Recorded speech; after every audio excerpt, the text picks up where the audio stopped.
2 world leaders. That's not a target. It's like well, maybe it is a target, but it's not going to be effective. Around your issue, who has the power to make that happen? That's what we're trying to figure out here. All right, next up, the targets and the ask.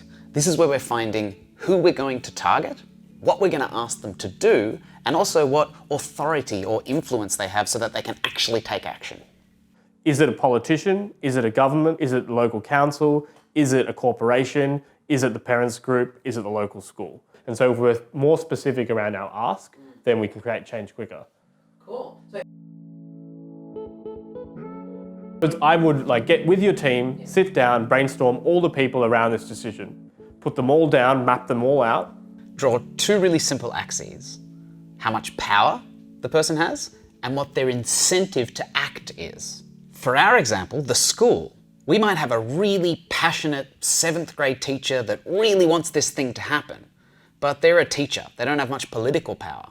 So they have a lot of incentive, but very little power. What about the principal of neighbouring schools? They'll have a lot of influence, a lot of power, but they're probably busy dealing with year-end exams. They don't have much incentive. What about a local council person or a local PM? They have lots of political power, but they might be more focused on transport and homelessness issues. They have no incentive. The trick here is to find somebody who has both the most power and incentive to change the problem that you're working on.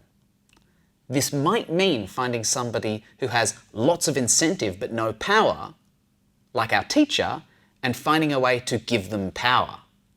Alternatively, we find somebody with lots of power and figure out how to give them the incentive to act. It's unlikely that you'll have one perfect, incentivized, powerful person that will actually listen to you. So let's pick a couple of targets and then move them up towards that power-incentive combo.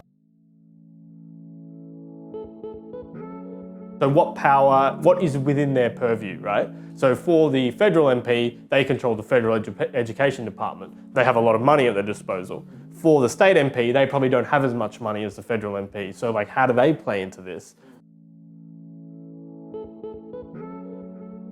So if you're asking the Prime Minister to endorse your action, probably not going to happen because it's not within their purview. They'll direct you to the Education Minister, right? And so it's how do you work with these people to, within the purview and the power that they have, make it relevant to them, right?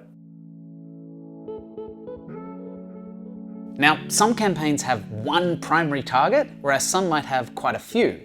If you're targeting a lot of people, they're probably going to be easier to access, but you have to convince all of them to get on board. But with just one target, it's really simple and easy to get everybody directed towards that target, but chances are that person's going to be really hard to access because of the power that they have, which makes them a target. There are many cases where you just have one decision maker to make something happen. If a homeless shelter gets defunded, right, by the Department of Human Services, the way to get that refunded is through directly the Minister of Human Services. You go to them, you say, this homeless shelter has been defunded, 300 homeless people can no longer have a place to sleep at night, refund this organisation. If you've got your targets right, you're really clear about who the primary target is, what their authority is, and what you're going to ask them to do. You might have more targets than just that, but remember that your key target is what builds out your actual strategy. I think it helps give clarity around what you are actually asking for and who are you asking it from. And that's the most fundamental thing of the campaign, because to achieve the objective, you need to know what you're trying to achieve specifically and how who is going to achieve that for you.